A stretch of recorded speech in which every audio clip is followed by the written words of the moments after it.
जी नमस्कार। RNU nursing classes की digital platform पर आपका हार्दिक स्वागत है। मैं प्रहलाद यादव और आज हम बात करेंगे नॉन नर्सिंग पार्ट में हिंदी विषय के बारे में। आज अपन ने जो ये क्लास तैयार की है वो संपूर्ण पाठ्यक्रम को मद्देनजर रखते हुए की है। अपन प्रत्येक प्रश्न को सॉल्व करेंगे, साथ ही उसके आसपास की जानकारी भी यहाँ से लेंगे, जिससे आपके प्रत्येक टॉपिक पर पकड़ बन सके। अगर आप हमारे यूट्यूब चैनल पर नए हैं तो चैनल को सब्सक्राइब कर लीजिए, बेल आइकन को प्रेस कर लीजिए, जिससे आपको प्रत्येक क्लास का नोटिफिकेशन मिलता रहे।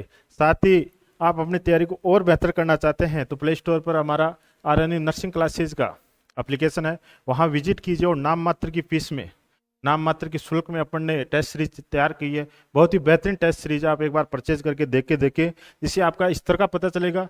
साथ ही आपकी कमजोरी, आपकी पकड़ किस सब्जेक्ट पर है, प्रत्येक विषय के बारे में आपको पता चलेगा। चलते हैं आज के पहले प्रश्न पर।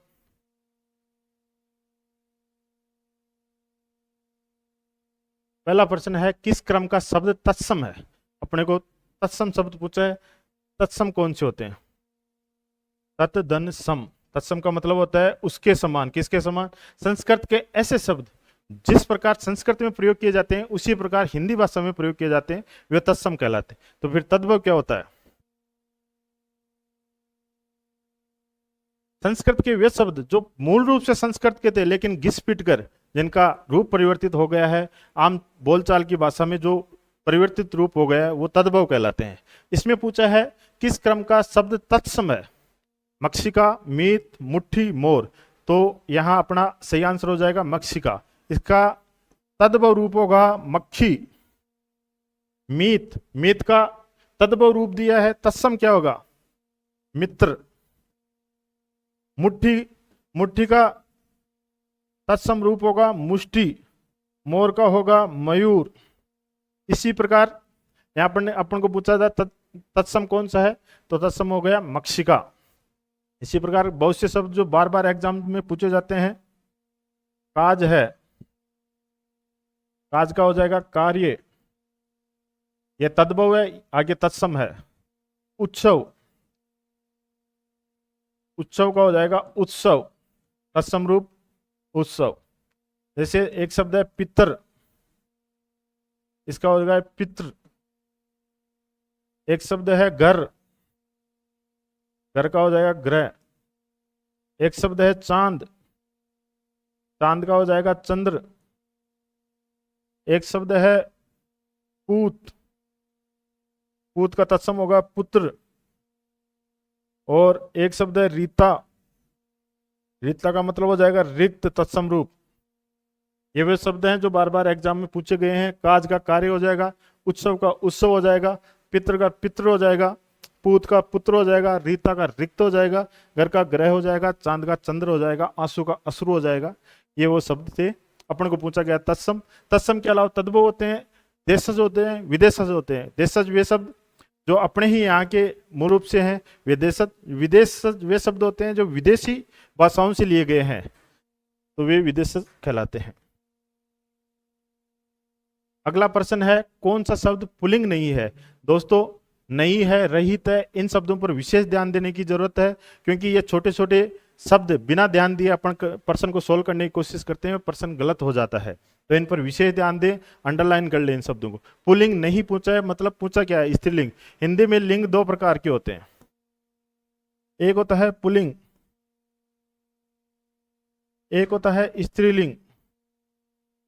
संस्कृत में लिंग तीन प्रकार के होते हैं, वहां नपुंसक लिंग भी होता है। अपने को पूछा है हिंदी में, तो पुल्लिंग का मतलब जो पुरुष वर्ग का बोध करवाते हैं वो पुल्लिंग होते हैं, जो स्त्री वर्ग का बोध करवाते हैं वो स्त्रीलिंग होते हैं। अपन को यहाँ पूछा है व्यक्ति, भाषा, उपकरण, लेखक। लेखक तो सीधा सीधा दिख रहा है, पुल्लिंग है। इसके अलावा अपन सीधा, कई बार सीधा शब्दों पर नहीं जाकर उसके आगे पीछे का देखते हैं कि यह शब्द क्या है, विशेषण कौन सा है, क्रिया कौन सी है, उसके बाद उस का पता चलता है इसमें लिंग कौन सा है। जैसे व्यक्ति दे रखा है, अच्छा व्यक्ति है, बुरा व्यक्ति है, कभी नहीं सुना होगा अच्छी व्यक्ति है, बुरी व्यक्ति है, तो व्यक्ति क्या हो गया? पुल्लिंग हो गया। भाषा, भाषा हमेशा स्त्रीलिंग होती है। पुरातन काल में संस्कृत भाषा बोली जाती थी। अधिकांश राज्यों में हिंदी भाषा बोली जाती है, तो ये स्त्रीलिंग हो जाएगा। इस कमरे का ये उपकरण जल गया, उपकरण खराब हो गया, तो ये पुल्लिंग हो जाएगा। तो स्त्रीलिंग रूप कौन सा हो जाएगा? भाषा। राइट आंसर होगा भाषा। चलते हैं अगले शब्द पर, लोग शब्द में वचन है। वचन हिंदी में दो प्रकार के होते हैं।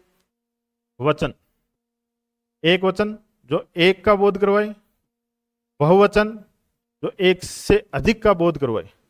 संस्कृत में तीन होते हैं, वहां द्विवचन भी चलता है। तो अपन बात करें हिंदी की, एक वचन और बहुवचन। लोग शब्द में वचन होगा, द्विवचन तो हिंदी में चलता नहीं है, बहुवचन ये पूरा आएगा। तो इसमें हो जाएगा लोग हमेशा ही बहुवचन वचन होता है, व्यक्ति एक वचन होता है। और अपने को पूछा गया है लोग शब्द में वचन, तो वचन में हो जाएगा बहुवचन। स्वर संधि में, इसमें वचन में कई शब्द ऐसे हैं जो हमेशा ही बहुवचन होते हैं, जैसे दर्शन है, जैसे प्राण है, ये बहुवचन रूप ही होते हैं इनके हमेशा। प्राण है, हस्ताक्षर है, अक्षत है, इसके अलावा हस्ताक्षर है, अक्षत है, बाल है, होठ है, ये हमेशा बहुवचन रूप में ही होते हैं। एक वचन में कौन से होते हैं? पानी, वर्षा, आग, बादल, धरती, ये हमेशा एक वचन होते हैं। पूछा गया था लोक शब्द में, लोक शब्द में बहुवचन हो जाएगा। चलते हैं अगले प्रश्न पर। स्वर संधि के कितने भेद होते हैं? साथियों, संधि तीन प्रकार की होती है, स्वर संधि, व्यंजन संधि और विसर्ग संधि। अपने को पूछा है स्वर संधि। स्वर संधि के भेद होते हैं दीर्घ स्वर संधि,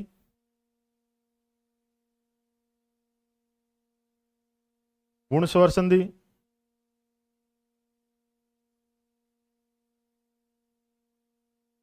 वर्धी स्वर संधि,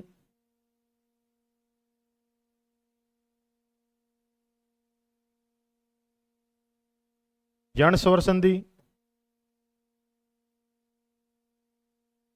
और अयादि स्वर संधि।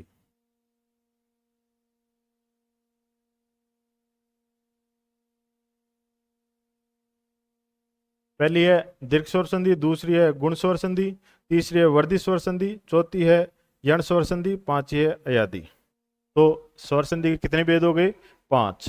अपने एक प्रत्येक संधि को थोड़ा सा समझते हैं, यहां से प्रश्न पूछा जाता है, लगभग स्वर संधि से ही आपके प्रश्न पूछा जाएगा। दीर्घ, थोड़ा थोड़ा ब्रीफली समझने की कोशिश करते हैं। दीर्घ स्वर संधि,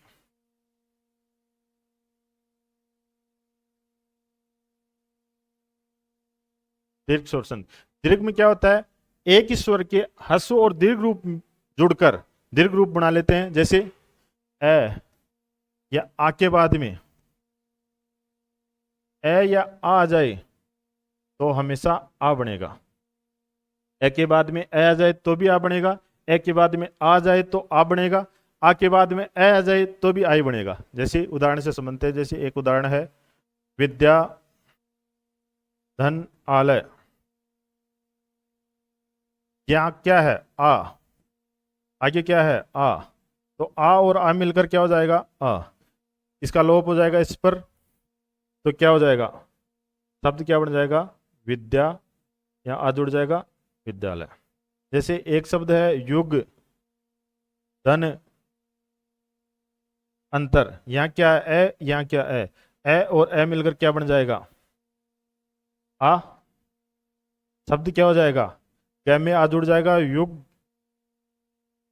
का अंतर। ये ऐसे संबंधित। आगे चलते हैं।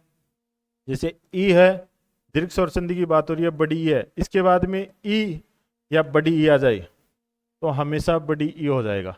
ई के बाद में बड़ी ई आ जाए तो ही बड़ी, छोटी ई मिलकर भी बड़ी ई बनाते हैं। बड़ी ई और छोटी ई मिलकर भी बड़ी ई बनाएंगे। जैसे इसका एग्जाम्पल अपन समझते हैं,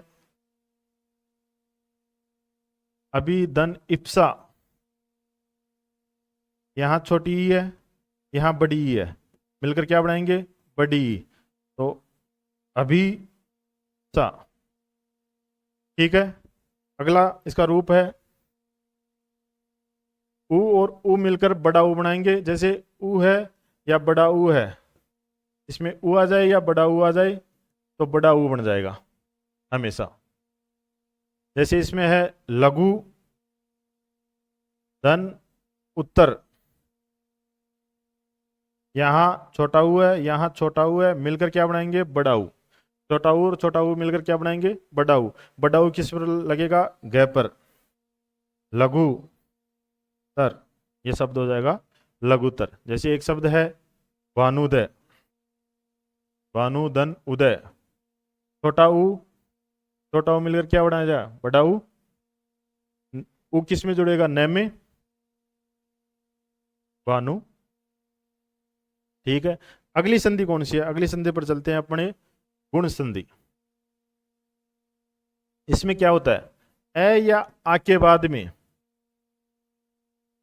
ई या बड़ी ई आ जाए तो वो हमेशा ए बन जाता है।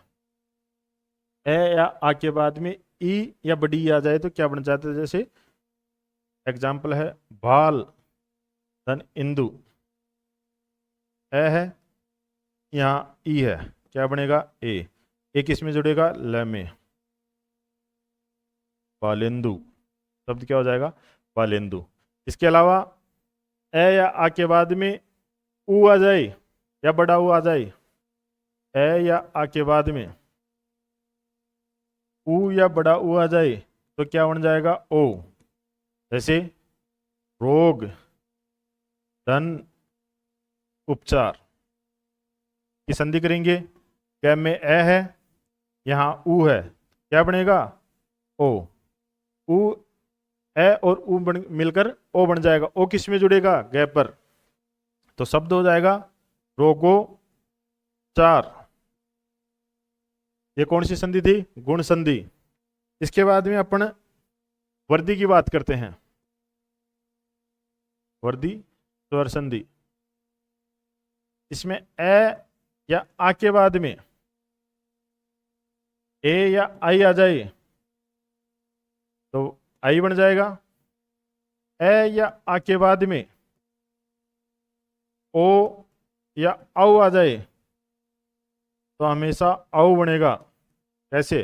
जैसे सदा धन एव, यहाँ आ है, यहाँ ए है, क्या बन जाएगा? ए किस में जुड़ेगा? द में, तो शब्द बन जाएगा स देव। इसी प्रकार महाधन औसत, क्या है? महाधन औसत, यहाँ आ, संधि किससे होगी? औ से। दोनों वर्ण मिलकर क्या बनाएंगे? औ। किस में जुड़ेगा? है में, महोसद। ये कौन सी थी? अपनी वर्दी। अगली संधि पर चलते हैं, यण स्वर संधि। यण स्वर संधि, इसमें क्या होता है? इसमें ई या बड़ी ई के बाद, ई या बड़ी ई के अलावा, इनके अलावा कोई भी स्वर आ जाए, अन्य स्वर, क्या बन जाएगा? इसका ये बन जाएगा और इसके बाद में जो स्वर होगा वो इसमें जुड़ जाएगा। ई या बड़ी ई के बाद में ई या बड़ी ई के अलावा अन्य कोई भी स्वर आ जाए तो उसका ये बन जाएगा हलंत का, उसमें जो आगे स्वर रहेगा वो जुड़ जाएगा। जैसे इसमें अपन लेते हैं अभी धन अर्थी, यहां है छोटी ई, यहां है ए, इसका क्या बनेगा? ये बी में से ई निकल गई तो आधा भय रह गया, तो शब्द बनेगा आधा भय। यहाँ ये बन गया, ये में ए जुड़ गया ये वाला, तो ये पूरा हो गया और ये आगे शब्द अभ्यर्थी। तो ऐसे जब जुड़ जाएगा ई या बड़ी ई के बाद में, ई या बड़ी ई के अलावा अन्य कोई भी स्वर आ जाए तो ये बन जाएगा और उसके आगे स्वर जुड़ जाएगा। जैसे एक और एग्जाम्पल लेते हैं, गति धन अवरोध, बहुत बार पूछा जाता है ये शब्द। तो इसमें छोटी ई, ये ए, क्या बन जाएगा? ये। ठीक है, यहाँ रह जाएगा आधा तय, ये आधा, इसमें ये जुड़ जाएगा तो ये पूरा हो जाएगा, आगे हो जाएगा गत्ते अवरोध। आगे चलते हैं, यण में ही ऊ या बड़ा ऊ के बाद में ऊ या बड़ा ऊ के अलावा अन्य स्वर, तो इसका क्या बनेगा? वह प्लस वो स्वर जुड़ जाएगा, इसमें जो भी रहेगा ऊ या बड़ा ऊ के बाद में ऊ या बड़ा ऊ के अलावा कोई भी स्वर हो तो वो उसमें जुड़ेगा तो वह बन जाएगा और उसमें स्वर जुड़ जाएगा। जैसे तू दन आगत, यह क्या है ऊ, यहाँ क्या है आ, तो यह क्या बन जाएगा वह शब्द बनेगा। यहां से सु में से ऊ निकल गया तो आधा से यह वह, इसमें आ जुड़ेगा तो वाह, ये हो गया गत। इसी प्रकार से एक एग्जाम्पल है और है तू दन अच, यहाँ क्या है ऊ, यहाँ क्या है ए, मिलकर क्या बनाएंगे वह। तो इसमें से ये ऊ निकल गया तो आधा से वह, ये वह में ए मिल जाएगा तो पूरा हो जाएगा, आगे शब्द ऐसे कहता। तो अच्छा, ये हो गई अपनी यण स्वर संधि। यण स्वर संधि में हमेशा ध्यान रखना आधा आएगा उसके बाद में वह आए या ये आए तो उसमें हमेशा यण स्वर संधि होगी। आधे अक्षर के बाद में ये या वह आना चाहिए, शर्त ये है। इसके बाद में अपनी बच रही है एक अयादि स्वर संधि। अपनी यहाँ संधि में स्वर संधि क्लियर करवा रहा हूं आपको, अयादि स्वर संधि। इसमें क्या शर्त है, एक के बाद में कोई भी स्वर आ जाए, अन्य स्वर ऐ बन जाएगा। ऐ के बाद में कोई स्वर आ जाए अन्य, आई बन जाएगा। ओ के बाद में अन्य स्वर आ जाए, औ बन जाएगा। और औ के बाद में अन्य स्वर आ जाए, आओ बन जाएगा। अयादि में क्या है, एक के बाद में अन्य कोई स्वर आ जाए तो औ बन जाएगा, ऐ बन जाएगा। एक आई के बाद में अन्य कोई स्वर आ जाए तो आई बन जाएगा, और ओ के बाद में अन्य स्वर आ जाए तो औ बन जाएगा, औ के बाद में अन्य स्वर आ जाए तो आओ बन जाएगा। एग्जाम्पल से समझते हैं, एग्जाम्पल देते हैं।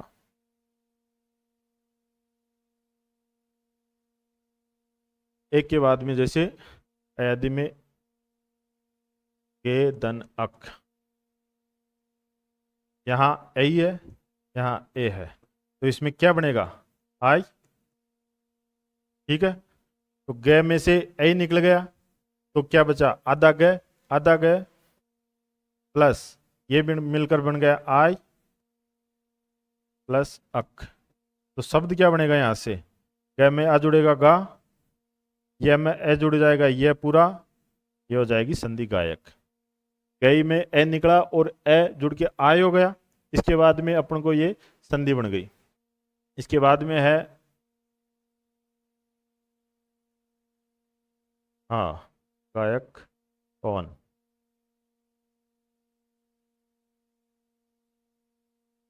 यहां से वो धन अन आव बनेगा, यहां से एक मात्रा है तो ओ, औ है तो आव बनेगा, ओ है तो औ बनेगा।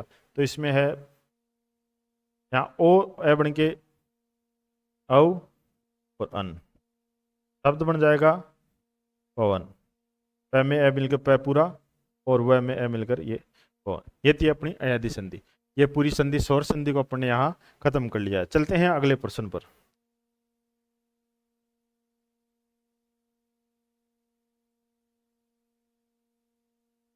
रेलवाड़ा का सही समास कौन सा है। समास में दो शब्दों का मेल होता है तो उसे समास कहते हैं। अपने को पूछा है रेलवाड़ा, देखिए अव्ययभाव समास, एक एक समास को यहां से समझते हैं जिसमें प्रथम पद अव्यय हो।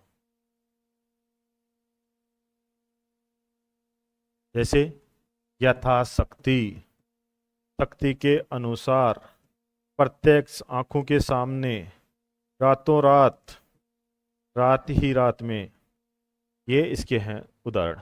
तत्पुरुष, इसमें कारक चिन्ह होता है, जैसे कर्ता ने क्रम को करण से, ये कारक चिन्ह होते हैं। कारक चिन्ह जैसे काक बलि,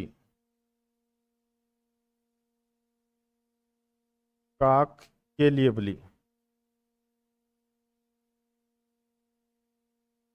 इसमें ये के लिए कारक चिन्ह है तो इसमें तत्पुरुष हो जाएगा। जैसे अपने को दिया गया रेलवाड़ा,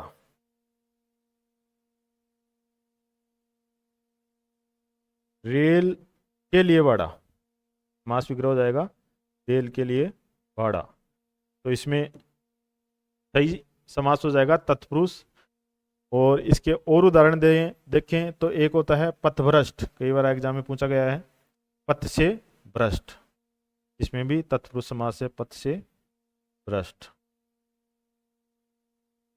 इसके अलावा अपने को दे रखा है एक द्विगु समास, इसको भी थोड़ा समझते हैं।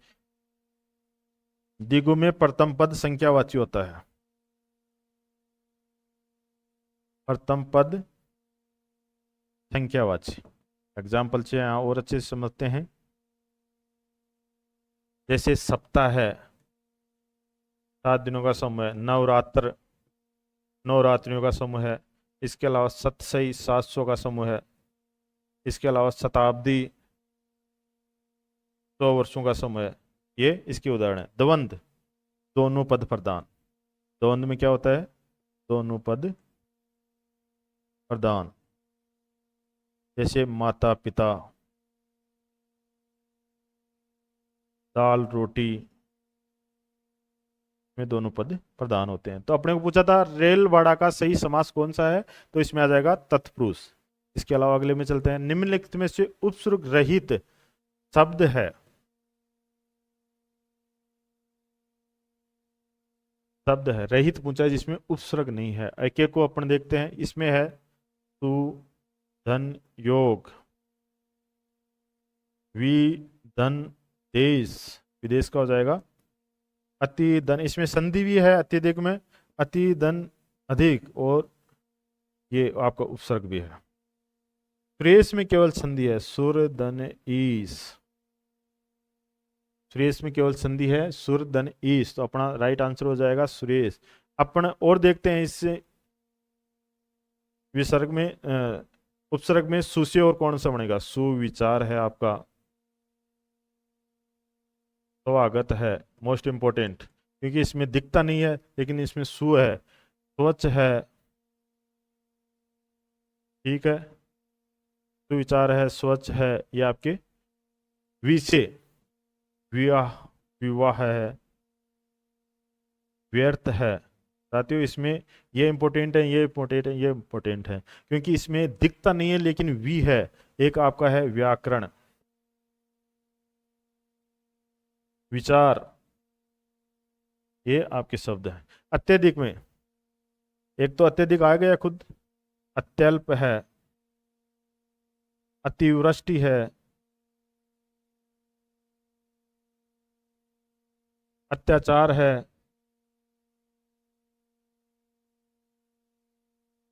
अत्यधिक है, इनमें अति उपसर्ग है। तो में सुविचार, स्वागत, स्वच्छ। वी से बनते हैं विवाह, व्यर्थ, व्यर्थ, व्याकरण, विचार। अति से बनते हैं अत्यल्प, अतिवृष्टि, अत्याचार, अत्यधिक। और इसमें पूछा था किसमें उपसर्ग नहीं है, तो उसे सुरेश में नहीं है। सम उपसर्ग से बना शब्द है, सम से बना है, सम धन योग।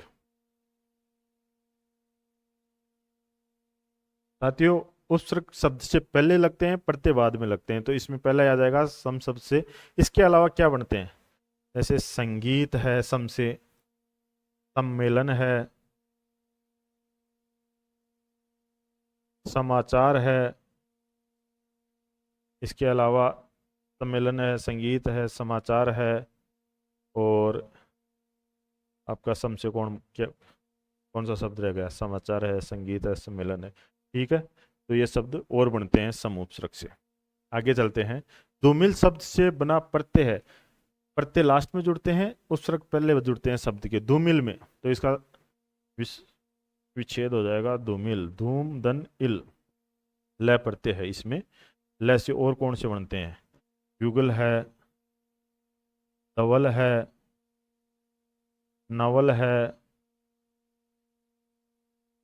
मंजुल है, ये शब्द और बनते हैं ल प्रत्यय से। लू से बनते नहीं, आलू से बनते हैं। आलू प्रत्यय से कौन से बनते हैं?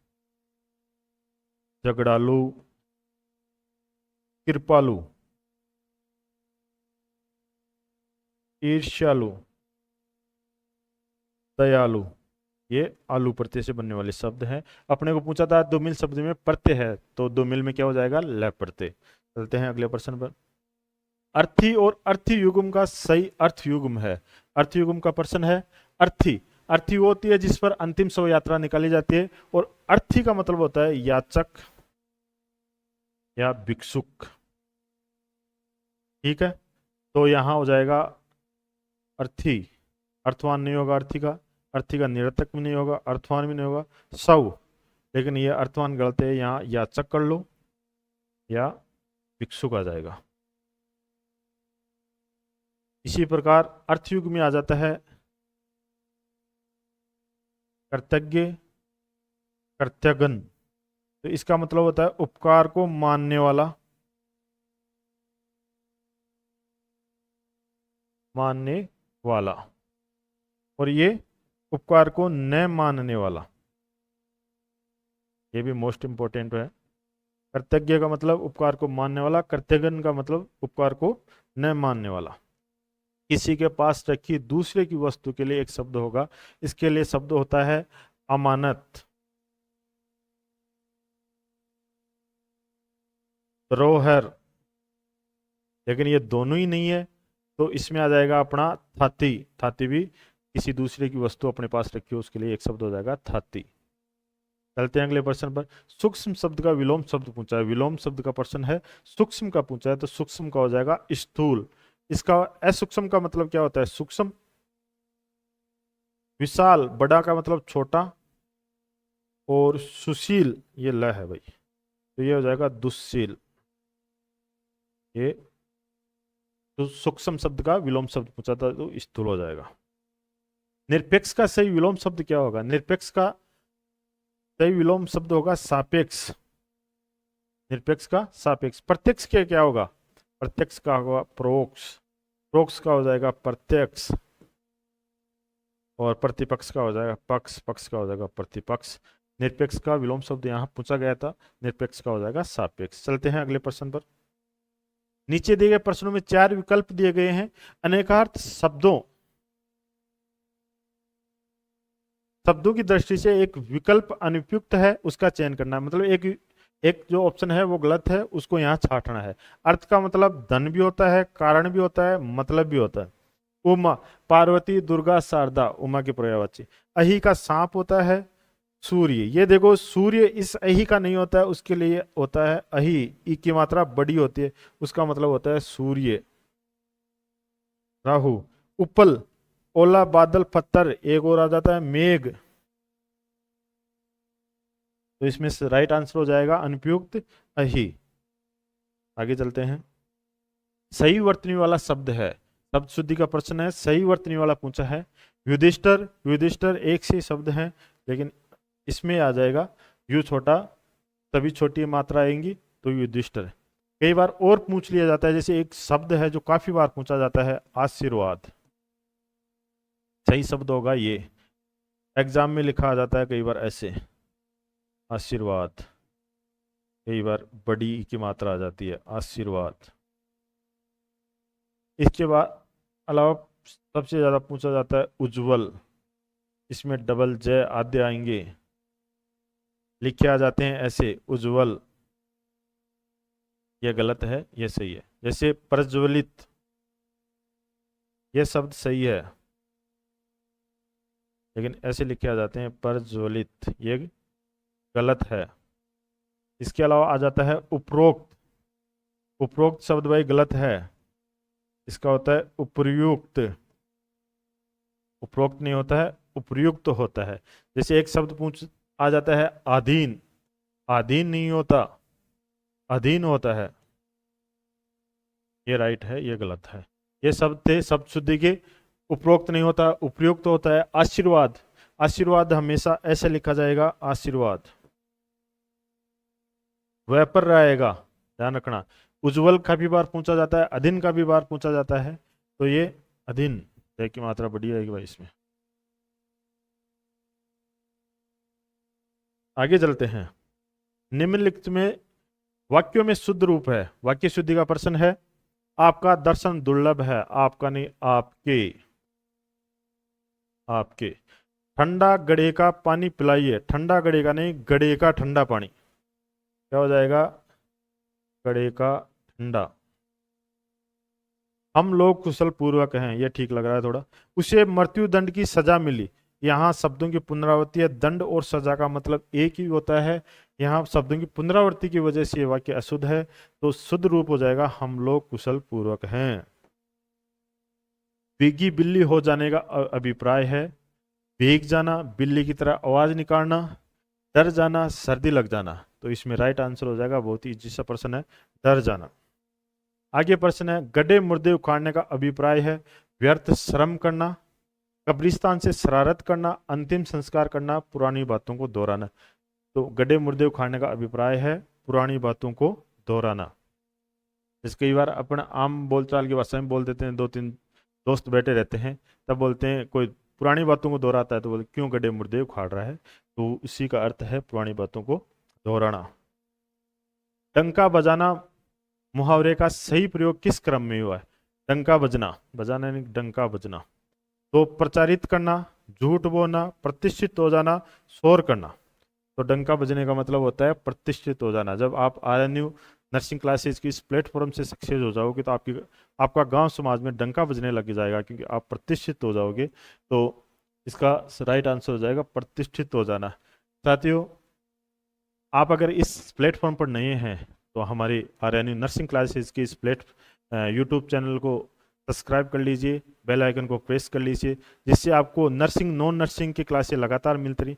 साथ ही आप प्ले स्टोर पर जाकर आरएनयू नर्सिंग ऐप को डाउनलोड कर लीजिए। वहाँ हमने बहुत ही शानदार इंडिया के टॉप एजुकेटर्स ने टेस्ट सीरीज डिजाइन की है, जिससे आपको आपके स्तर का पता चलेगा, कहाँ कमजोरी है, कहाँ आपका मजबूत पक्ष है, कौन सा सब्जेक्ट और तैयार करना है, किस सब्जेक्ट को कम समय देना है, किसको ज़्यादा देना है।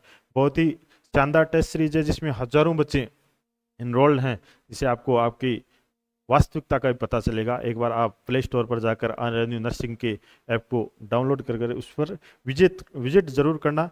बहुत ही कम कॉस्ट में है ये। अपने मोबाइल नंबर अगर कोई समस्या है तो इन पर कॉल कर लेना। तो ये था अपना प्रश्न। अगला प्रश्न है, तो ये आज की क्लास थी, बहुत ही शानदार प्रश्नों का संकलन हमने किया। विगित परीक्षा में आए हुए प्रश्नों का संकलन था।